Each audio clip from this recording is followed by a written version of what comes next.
Puji Tuhan, Bapak, Ibu, Saudara-saudari, Shalom. Kita bersyukur kepada Tuhan kalau sekali lagi kita diberi kesempatan untuk kita akan sama-sama belajar firman Tuhan dalam ibadah pemahaman Alkitab kita saat ini. Sebab itu saya ajak mari kita satukan hati kita di dalam doa untuk kita akan memulai ibadah pemahaman Alkitab kita saat ini. Terima kasih Tuhan untuk semua kebaikan-Mu, kasih setia-Mu, pemeliharaanmu yang telah Kau berikan bagi setiap kami.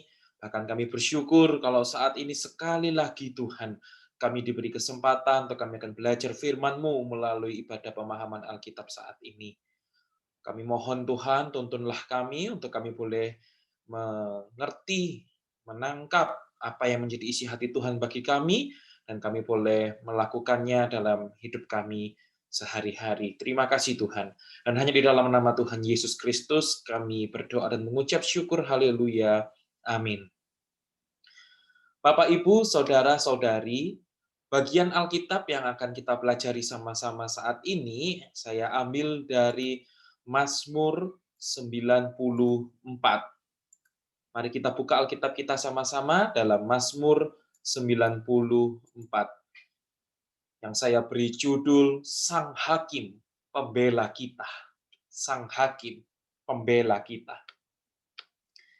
Nah, Mazmur 94 ini, Bapak, Ibu, Saudara-saudari, seperti yang sudah kita pelajari dalam beberapa Jumat ini, merupakan seri Mazmur ratapan bersama, jeritan umat kepada Tuhan. Nah, Mazmur ratapan bersama ini ada di Mazmur 12, 44, 58, 74, kemudian yang sudah kita pelajari, Mazmur 80, 83, dan sekarang 94, dan kemudian juga ada Mazmur 123, Mazmur 126, dan 137.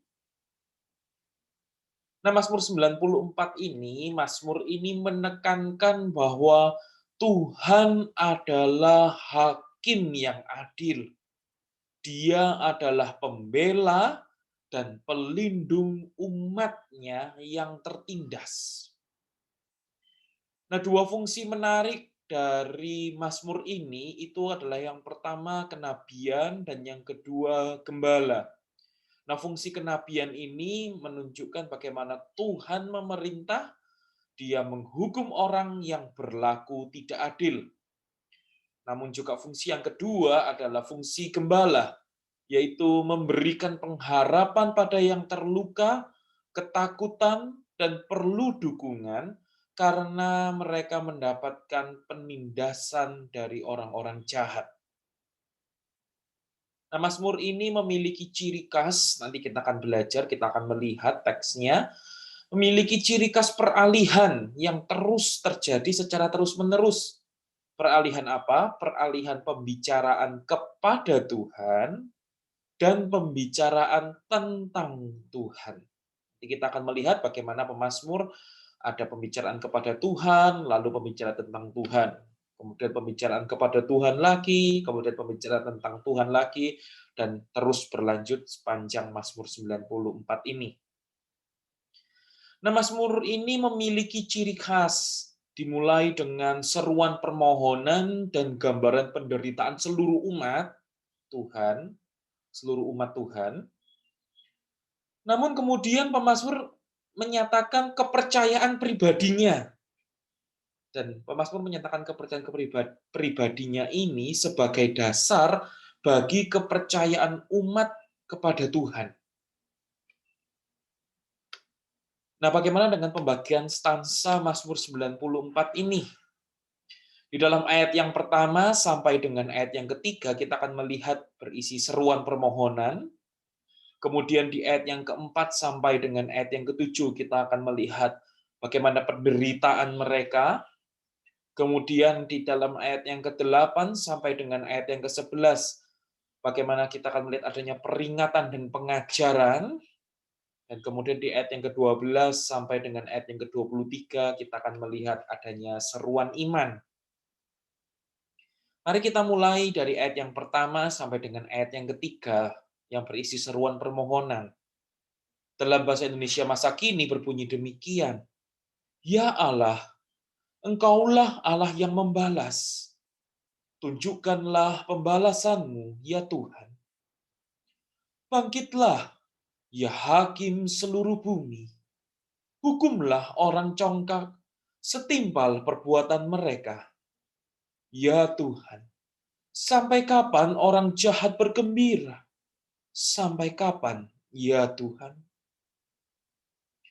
Nah, kita melihat bagaimana pemazmur membuka mazmur ini, Bapak Ibu Saudara-saudari, dengan pembicaraan tentang Tuhan, bahwa Tuhan itu adalah Allah yang membalas. Dan kemudian pemazmur melanjutkan dengan pembicaraan kepada Tuhan, memohon agar Tuhan menunjukkan pembalasannya. Pemazmur menaikkan seruan permohonan agar Tuhan segera membalas orang jahat, karena mereka telah sekian lama dengan sombongnya bergembira menindas umat Tuhan. Mungkin dari kita ada yang bertanya-tanya, mengapa pemazmur berdoa kepada Tuhan justru untuk meminta pembalasan? Nah, justru inilah yang menarik dari mazmur ini, Bapak Ibu Saudara-saudari. Pemazmur tidak berusaha membalas dengan semaunya sendiri. Pemazmur mengajak umat untuk menyerahkan pembalasan itu ke dalam tangan Tuhan. Pemazmur menegaskan bahwa Tuhan itu adalah hakim atas seluruh bumi. Tuhan akan membalas berdasarkan keadilannya.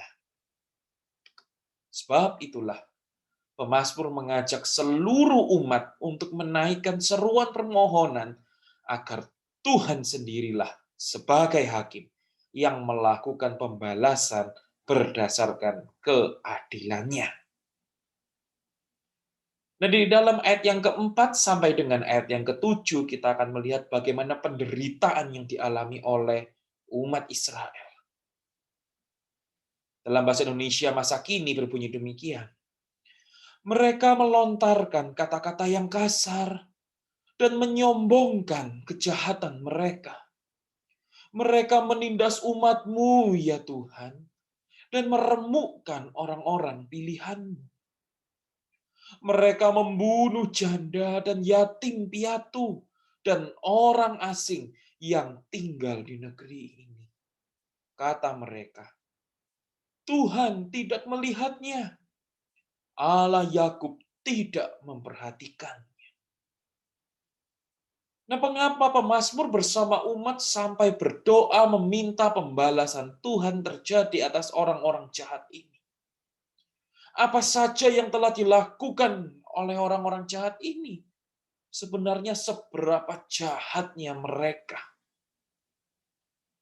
Nah, pemazmur melanjutkan pembicaraannya kepada Tuhan dengan menjelaskan betapa besar penderitaan yang sedang mereka alami. Kalau kita melihat apa yang dilakukan oleh orang-orang jahat ini terhadap umat Tuhan ini adalah mereka melontarkan kata-kata yang kasar. Mereka menyombongkan kejahatan. Bukan hanya kata-kata, bukan hanya perlakuan mereka, tapi kemudian bahkan mereka menindas dan meremukkan orang-orang Israel, umat Tuhan, orang-orang pilihan Tuhan. Bahkan mereka membunuh janda, yatim piatu, dan orang asing yang tinggal di Israel. Mengapa hal ini sampai ditekankan oleh pemazmur? Karena sebenarnya dalam Keluaran 22 ayat yang ke-21 sampai dengan ayat yang ke-24, dalam bahasa Indonesia masa kini kita bisa melihat berbunyi demikian. Janganlah menindas atau berlaku tidak adil terhadap orang asing. Ingatlah bahwa dahulu kamu pun orang asing di Mesir. Jangan memperlakukan janda atau anak yatim piatu dengan sewenang-wenang. Kalau kamu menjahati mereka, aku, Tuhan, akan mendengar mereka bila mereka berseru minta tolong kepadaku.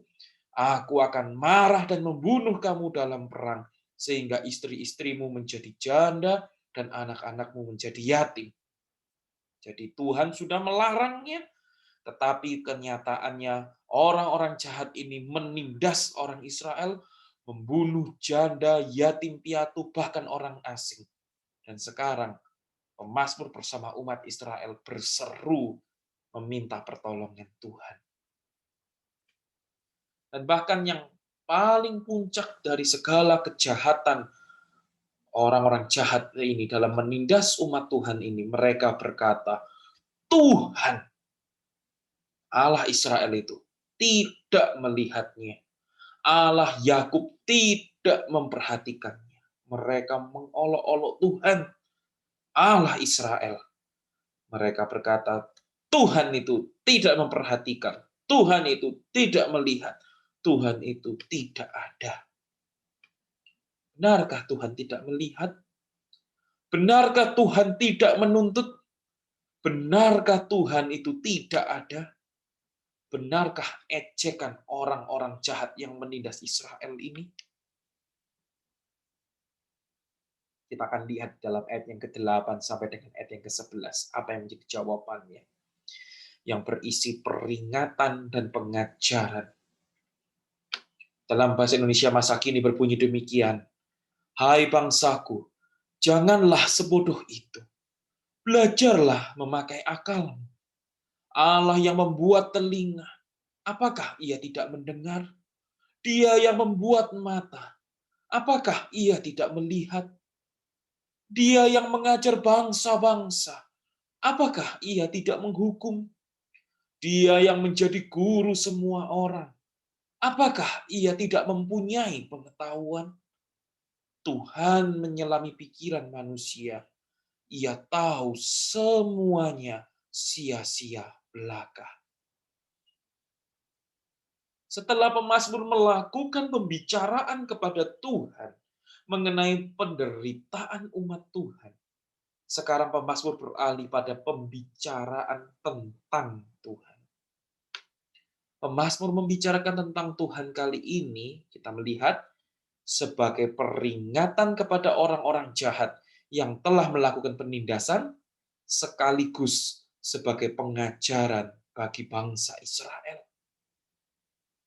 Pemazmur memperingatkan bangsa Israel agar jangan sampai mereka sebodoh itu. Sebodoh apa?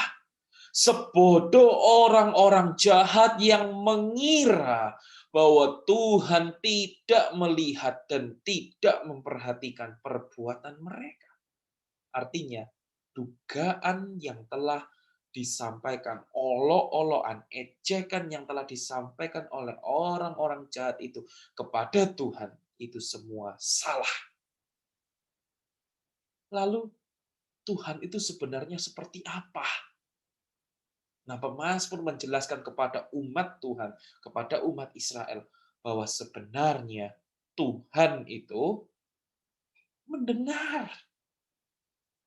Bahkan dia melihat. Bahkan juga Tuhan itu mengajar, mendisiplin, menghukum. Tuhan itu mempunyai pengetahuan. Bahkan dikatakan Tuhan itu menyelami pikiran manusia.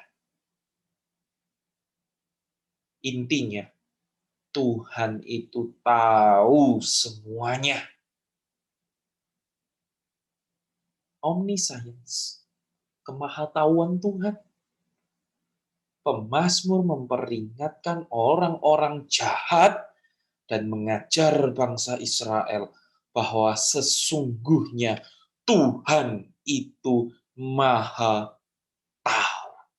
Tuhan Maha Tahu apa yang telah dilakukan oleh orang-orang jahat itu, bahwa mereka menindas, dan Tuhan itu juga Maha Tahu bahwa bangsa Israel saat itu sedang tertindas. Nah, kemudian di dalam ayat yang ke-12 sampai dengan ayat yang ke-23, kita akan melihat bagaimana seruan iman pemazmur yang pemazmur ajarkan kepada bangsa Israel, yang ini juga menjadi seruan umat Israel, seruan iman umat Israel kepada Tuhan. Jadi kita akan melihat ada 3 pernyataan iman, 3 pernyataan seruan iman umat Israel kepada Tuhan. Dalam bahasa Indonesia masa kini berbunyi demikian dari ayat yang ke-12. Berbahagialah orang yang kau didik ya Tuhan, orang yang kau ajari hukum-hukum-Mu. Kau tenangkan dia di hari-hari malapetaka sampai digali lubang untuk menangkap orang jahat. Sebab Tuhan tak akan meninggalkan umat-Nya, Ia tak akan mengabaikan milik pusakanya. Maka hukum akan ditegakkan lagi di pengadilan. Semua orang jujur akan mendukungnya. Sampai ayat 15 ini kita melihat pernyataan iman pertama dari pemazmur yang diajarkan kepada umat Israel yang juga menjadi pernyataan iman umat Israel. Yang pertama, orang yang dididik Tuhan itu berbahagia. Orang yang dididik Tuhan itu berbahagia. Setelah melakukan pembicaraan tentang Tuhan sebagai peringatan dan pengajaran yang sudah kita lihat tadi, kini pemazmur beralih pada pembicaraan kepada Tuhan di ayat 12 sampai dengan ayat 13 yang sudah kita baca. Dan dia akan beralih lagi pada pembicaraan tentang Tuhan kembali yang sudah kita baca di ayat yang ke-14 sampai dengan ayat yang ke-15 tadi. Nah, pemazmur berdoa kepada Tuhan dengan nada yang bahagia. Mengapa? Dalam penderitaan bisa berbahagia. Ini alasannya. Sebab umat Tuhan sedang dididik oleh Tuhan. Doa yang dinaikkan oleh pemazmur ini sekaligus menjadi pembelajaran bagi bangsa Israel. Bahwa mereka adalah orang-orang yang berbahagia karena mereka sedang dididik oleh Tuhan melalui berbagai penindasan yang mereka alami. Bahkan dalam doanya, pemazmur menyampaikan kepada Tuhan dan sekaligus menjadi pembelajaran bagi bangsa Israel bahwa kebahagiaan dididik Tuhan itu makin bertambah sebab Tuhan sendiri yang akan memberikan ketenangan iman kepada mereka sampai orang-orang jahat itu mendapat hukuman mereka. Setelah berbicara kepada Tuhan, pemazmur beralih pada pembicaraannya tentang Tuhan kembali. Nah, sebagai pernyataan iman bahwa kebahagiaan dididik Tuhan itu makin bertambah lagi. Sebab Tuhan tidak akan meninggalkan miliknya, Tuhan itu tidak akan mengabaikan milik pusakanya. Sebaliknya, keadilan Tuhan yang sedang diinjak-injak oleh orang-orang jahat itu akan Tuhan tegakkan kembali. Tuhan akan membuat orang-orang jahat itu menghormati hukum Tuhan. Dan umat Tuhan akan dibela Tuhan. Itulah pernyataan iman yang pertama. Kebahagiaan dididik Tuhan itu kini benar-benar menjadi utuh. Nah, di ayat yang ke-12 sampai dengan ayat yang ke-23 dalam bahasa Indonesia masa kini, kita akan lanjutkan sekarang di ayat yang ke-16. Kita akan melihat pernyataan iman yang kedua. Dikatakan demikian. Siapa membela aku terhadap orang durhaka? Siapa memihak aku melawan orang yang berbuat jahat? Sekiranya Tuhan tidak menolong aku nyaris pindah ke dunia orang mati. Waktu aku berpikir bahwa aku akan jatuh, kasih-Mu Tuhan membuat aku berdiri kukuh. Apabila hatiku cemas dan gelisah, Engkau menghibur dan menggembirakan aku. Nah, inilah pernyataan iman kedua dari pemazmur yang diajarkan kepada umat Israel yang sekarang menjadi pengakuan iman, pernyataan iman umat Israel. Bahwa kasih setia Tuhan itu besar. Kasih setia Tuhan itu besar. Nah, setelah melakukan pembicaraan kepada Tuhan dan tentang Tuhan, sebagai pernyataan iman pertama bahwa orang dididik Tuhan itu berbahagia, nah kini pemazmur melanjutkan pembicaraannya tentang Tuhan dalam ayat yang ke-16 sampai dengan ayat yang ke-17, dan nanti kita melihat akan beralih lagi pada pembicaraan kepada Tuhan dalam ayat 18 sampai dengan ayat 19 yang sudah kita baca tadi sebagai pernyataan iman kedua mereka. Nah, pemazmur menyatakan pembelaan, pertolongan, dan penghiburan Tuhan itu sebagai wujud kasih setia Tuhan yang begitu besar dalam bentuk pernyataan dalam ayat yang ke-16 sampai dengan ayat yang ke-17 yang sudah kita baca tadi, dan juga dalam bentuk doa di ayat yang ke-18 sampai dengan ayat 19 yang sudah kita baca tadi. Nah, pernyataan atau perkataan tentang Tuhan ini dibuka oleh pemazmur dengan pertanyaan retoris, di mana pemazmur mengakui kelemahan dirinya. Dia mengakui di hadapan Tuhan betapa lemahnya dirinya. Dia berkata, siapa yang dapat membelanya? Dan siapa yang dapat membantunya melawan orang yang berbuat jahat? Tetapi pertanyaan ini sangat menarik. Mengapa? Karena ternyata pertanyaan itu bukanlah pertanyaan keraguan-raguan. Namun ternyata itu adalah pertanyaan iman. Karena kita melihat pemazmur kemudian menjawab bahwa hanya Tuhan yang dapat menolongnya. Kalau dia sampai sekarang masih dapat hidup, itu semua hanya karena Tuhan. Pernyataan akan kasih setia Tuhan ini dilanjutkan dalam bentuk doa, dari perkataan tentang Tuhan beralih pada perkataan kepada Tuhan. Nah, kita akan melihat lebih lanjut lagi. Pemazmur mengatakan bahwa setiap kali pemazmur itu dikacaukan oleh pikirannya, yang membuat hatinya itu menjadi cemas dan gelisah. Pemazmur bersyukur bahwa Tuhan selalu menopang, menghibur, dan menggembirakan dia. Ini adalah bentuk betapa besar kasih setia Tuhan itu. Nah, kita akan sekarang melihat setelah pernyataan iman yang pertama, pernyataan iman yang kedua, kita akan melihat sekarang pernyataan iman yang ketiga. Tetap dalam bagian Mazmur 94 ayat yang ke-12 sampai dengan ayat yang ke-23 dalam bahasa Indonesia masa kini. Mari sekarang kita melihat mulai ayat yang ke-20.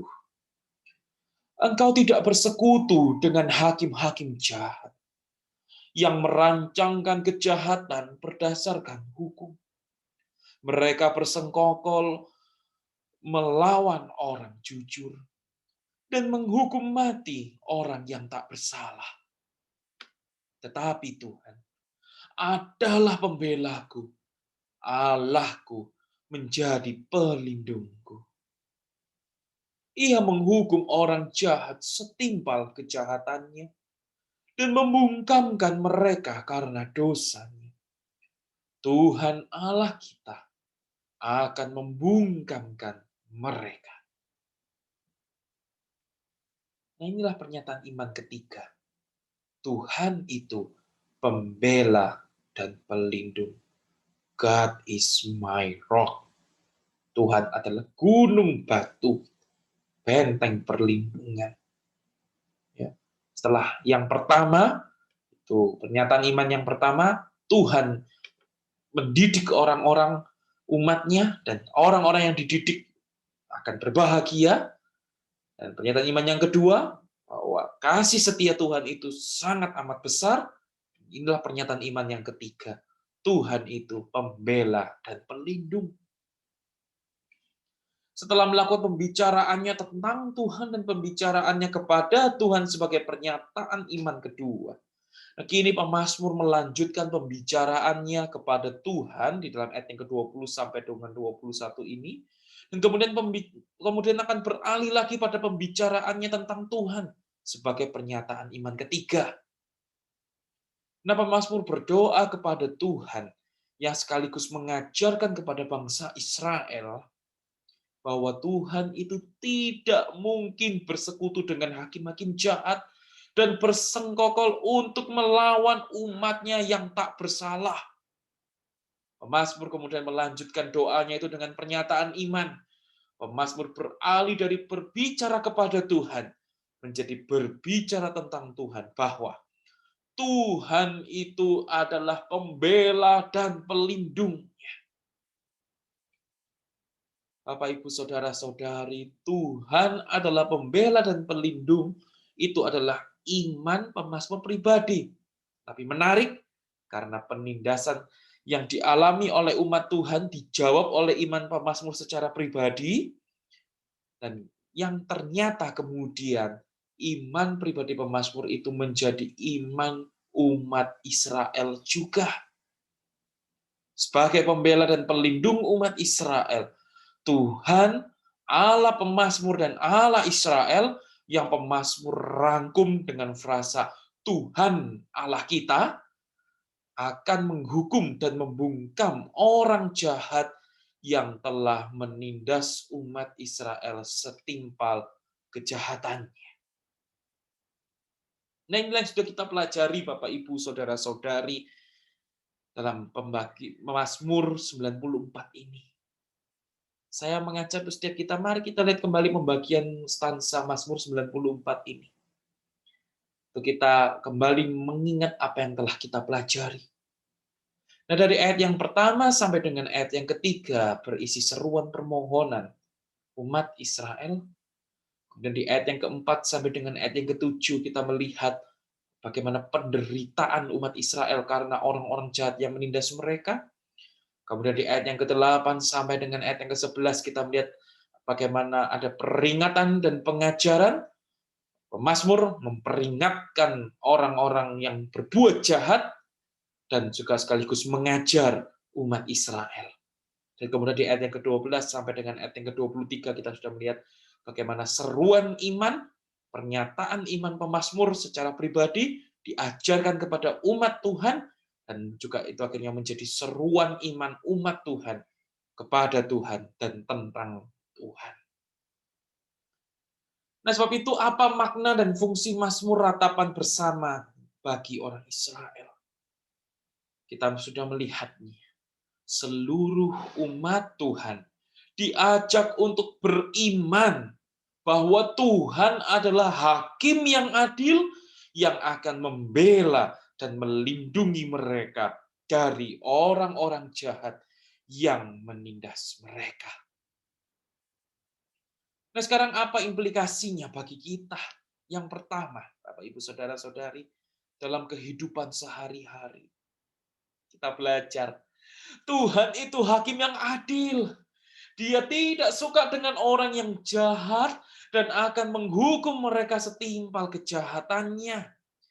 Namun, Tuhan akan menjadi pembela dan pelindung bagi kita umatnya yang hidup benar di hadapannya. Sebab itu, jika ada orang-orang yang jahat, yang berlaku jahat kepada kita, menindas kita, Bapak, Ibu, Saudara-saudari, mari kita serahkan segala pembalasan itu ke dalam tangan Tuhan.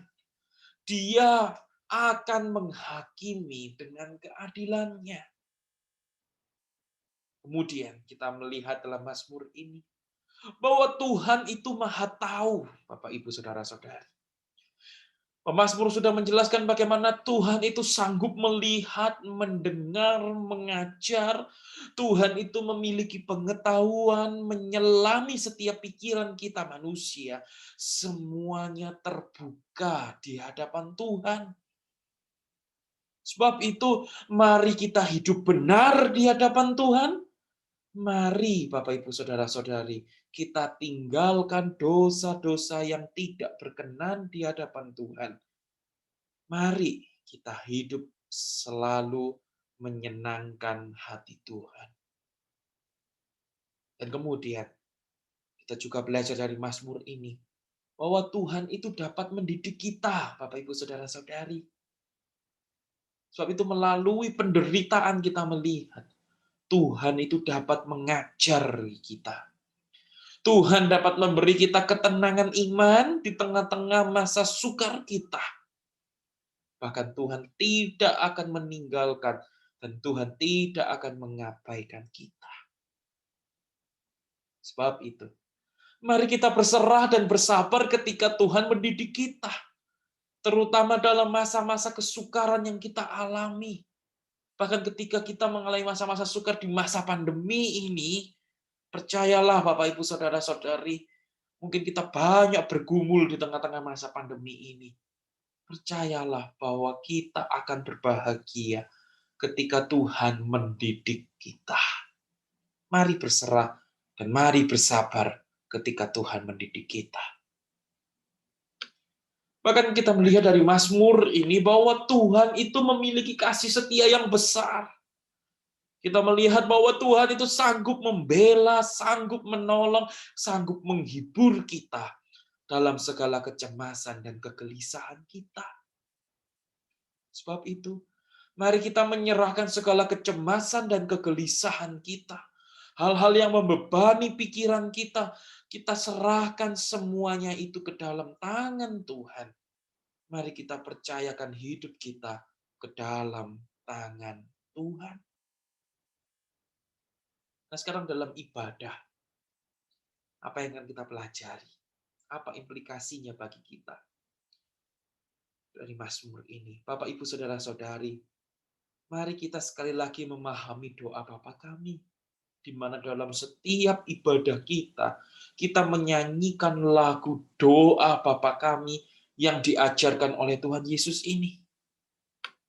Ya, kita melihat bahkan dalam ibadah online sekalipun, lagu doa Bapa kami ini yang menjadi doa kita juga ini terus dilantunkan juga di awal ibadah. Nah, dalam salah satu baris doa Bapa kami ini dikatakan, datanglah kerajaanmu, jadilah kehendakmu. Ya, datanglah kerajaanmu, jadilah kehendakmu. Nah, baris ini Bapak Ibu Saudara-saudari, memang kita sudah mempelajarinya Jumat lalu. Namun mari sekali lagi kita memaknai lebih dalam baris ini melalui Mazmur 94 ini. Nah, ketika kita meminta Tuhan menjadi raja atas hidup kita, kita harus menaati kehendak Tuhan dalam hidup kita. Kita harus hidup sejalan dengan kehendak Tuhan. Nah, bukankah hal ini selaras dengan Mazmur 94 ini, Bapak Ibu Saudara-saudari? Tuhan sebagai hakim menentang orang yang jahat, yang melawan hukumnya. Sebaliknya Tuhan akan menjadi pembela bagi orang-orang yang hidup benar di hadapannya. Nah, sebab itu melalui Mazmur ini yang kita pelajari saat ini, dan melalui doa Bapa kami dalam setiap ibadah kita, mari biarlah doa dan Mazmur ini mengingatkan kita untuk kita terus hidup benar di hadapan Tuhan. Mari kita hidup menuruti kehendak Tuhan dalam hidup kita. Nah, selain itu, kalau kita mempelajari lebih dalam doa Bapa kami yang Tuhan Yesus ajarkan ini, salah satu baris yang lain juga dikatakan, jangan bawa kami dalam pencobaan, melainkan lepaskan kami dari yang jahat.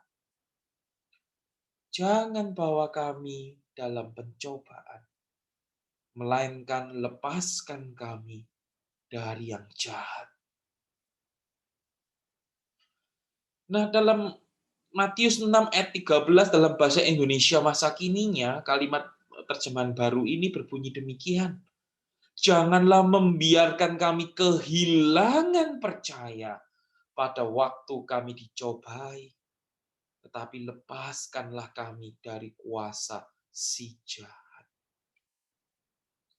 Nah, bukankah hal ini selaras dengan Mazmur ini bahwa Tuhan memberikan ketenangan iman bagi pemazmur dan seluruh umat Israel di hari-hari malapetaka mereka? Tujuan baris ini bukan supaya kalau kita sudah menjadi pengikut Kristus, kita lalu dilepaskan dari pencobaan. Lalu kalau kita mengalami pencobaan, kita jadi kecewa dengan Tuhan. Bapak, Ibu, Saudara-saudari, ingatlah bahwa Tuhan Yesus pun juga dicobai selama dia di dunia. Nah, sebab itu tujuan baris ini adalah sebenarnya agar ketika Tuhan mengizinkan kita dicobai, kita tidak sampai kehilangan percaya kita kepada Tuhan. Seperti Mazmur ini, kita memiliki ketenangan iman di hari-hari malapetaka kita. Jika kita dicobai, kita tidak sampai kehilangan percaya kita. Sebab itu, melalui Mazmur ini dan doa Bapa kami dalam ibadah kita, mari kita selalu berdoa memohon perlindungan Tuhan agar menguatkan iman kita ketika Tuhan mengizinkan kita dicobai. Sekarang yang ketiga, apa implikasinya bagi kita? Mari kita hubungkan dengan perjanjian baru. Kita tidak dapat berhenti hanya sampai di Mazmur, tetapi mari kita juga melihat dalam dimensi Tuhan Yesus dan perjanjian baru. Bagaimana pergerakan ini terjadi? Mari kita melihatnya. Dan dalam Roma 12 ayat yang ke-19 dalam bahasa Indonesia masa kini berkata demikian. Saudara-saudaraku, janganlah sekali-kali membalas dendam. Biarlah Allah yang menghukum. Sebab di dalam Alkitab tertulis, akulah yang membalas. Aku yang akan menghukumnya, kata Tuhan. Bahkan dalam Ibrani 10 ayat yang ke-30 dalam bahasa Indonesia masa kini juga berkata demikian. Kita tahu siapa dia yang berkata, aku akan membalas, aku akan menghukum, dan yang berkata, Tuhan akan menghakimi umat. Nah, kita yang di perjanjian baru, kita diberi pemahaman bagaimana Tuhan memerintah dan dia adalah hakim yang adil. Jadi kita bukan sekadar meminta Tuhan untuk menghukum musuh saja, seperti dalam Mazmur, dalam perjanjian lama. Nah, bahkan menariknya lebih lanjut kalau kita belajar, Tuhan Yesus itu juga mengajarkan dalam Matius 5. Secara khusus Tuhan Yesus mengajarkan dalam Matius 5. Kita lihat apa yang menjadi ajaran Tuhan Yesus. Di dalam Matius 5 ayat yang ke-38 sampai dengan 39a dalam bahasa Indonesia masa kini berkata demikian. Tuhan Yesus mengajar, kalian tahu bahwa ada juga ajaran seperti ini. Mata ganti mata, gigi ganti gigi. Tetapi sekarang aku berkata kepadamu, jangan membalas dendam terhadap orang yang berbuat jahat kepadamu. Kemudian di ayat yang ke-43 sampai 45a berbunyi demikian. Kalian tahu bahwa ada juga ajaran seperti ini. Cintailah kawan-kawanmu dan bencilah musuh-musuhmu. Tetapi sekarang aku berkata kepadamu, cintailah musuh-musuhmu dan doakanlah orang-orang yang menganiaya kalian, supaya kalian menjadi anak-anak Bapamu yang di surga. Bapak, Ibu, Saudara-saudari, dalam perjanjian lama, pemazmur dan umat Israel hanya meminta untuk Tuhan membalas. Namun dalam bahasa perjanjian baru, maksud saya, dalam perjanjian baru, Tuhan Yesus memberikan bagaimana kita warga negara kerajaan surga itu seharusnya hidup. Yaitu kita menyerahkan pembalasan ke dalam tangan Tuhan yang punya hak atas pembalasan itu. Dan bagian kita adalah mengampuni, mengasihi, dan mendoakan. Apalagi Bapak, Ibu, Saudara-saudari, melalui salib Kristus, kita sudah melihat bagaimana Tuhan Yesus itu sudah mengampuni dan menunjukkan bahwa Dia mengasihi kita. Sebab itu, mari kita mengampuni dan mengasihi sebagaimana Tuhan sudah mengampuni dan mengasihi kita terlebih dahulu. Amin. Mari kita berdoa. Tuhan, kami bersyukur bahwa saat ini kami diingatkan bahwa Engkau adalah Tuhan Hakim yang adil. Sebab itu Tuhan, ketika kami mengalami penindasan dari orang-orang yang berbuat jahat kepada kami, ajarkan kami untuk kami menyerahkan segala pembalasan itu ke dalam tangan-Mu. Karena Engkau adalah Hakim yang adil. Dan kami mau mempercayakan semuanya itu hanya ke dalam tangan-Mu. Dan Tuhan, permohonan kami seperti yang Kau ajarkan. Ajari kami Tuhan, untuk kami mengampuni, mengasihi, dan mendoakan orang-orang yang telah memusuhi kami. Tuhan, kami bersyukur karena Yesus Kristus melalui salib telah mengampuni, menunjukkan kasih-Nya bagi kami. Sebab itu, ajari kami untuk juga mengampuni dan mengasihi. Terima kasih Tuhan. Di dalam nama Tuhan Yesus Kristus kami berdoa. Amin. Puji Tuhan, Tuhan Yesus memberkati.